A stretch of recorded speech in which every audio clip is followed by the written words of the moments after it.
এর জন্য প্রথমে আমাদেরকে চলে আসতে হবে ফটোশপে। ফটোশপে চলে আসলাম। এখন আমরা ফাইলে গিয়ে নিউ একটা প্রজেক্ট চালু করে নেব।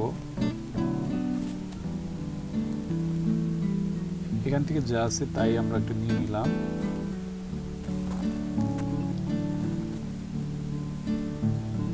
এরপর আমরা এখানে একটু চেষ্টা করি, দেখি কেমন হয়। এখানে আমরা ইংরেজিতে লিখতেছি।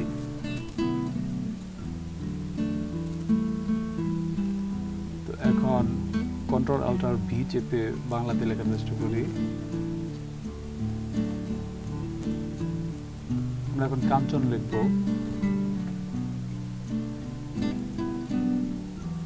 দেখেন আমাদের এরকম হচ্ছে। তো আমরা এইটার প্রবলেমটা সলভ করব। এর জন্য আমাদের চলে যেতে হবে বিজয় বায়ান্ন কিবোর্ডের অন্য এইখান থেকে ড্রপ ডাউন থেকে আমরা বিজয় ক্লাসিক করে নেব। এরপর আমরা আমাদের ফন্টকে সিলেক্ট করে নেব। এর জন্য এই ড্রপ ডাউন থেকে আমাদের খুঁজে নিতে হবে সুটনি এমজি। আমি এখান থেকে খুঁজে নিচ্ছি।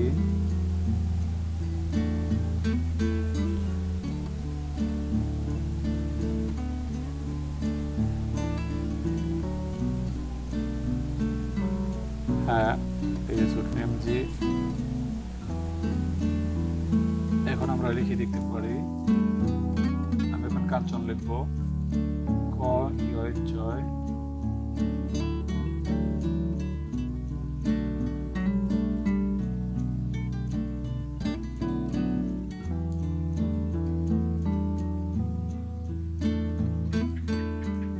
আমরা মূলত এভাবেই আমাদের লেখাগুলো সাজিয়ে নিতে পারি।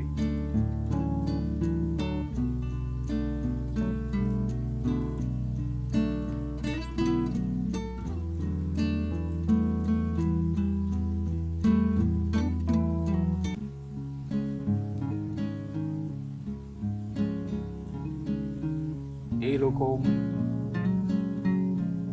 ভিডিও পাওয়ার জন্য অবশ্যই আমার চ্যানেলটিকে সাবস্ক্রাইব করে রাখবেন। আমি মূলত যারা ফ্রিল্যান্সিং এর বিষয়ে কাজ করেন তাদের লং প্রসেসের কাজগুলো আমি ছোট ছোট করে দেখিয়ে থাকি। আজ এই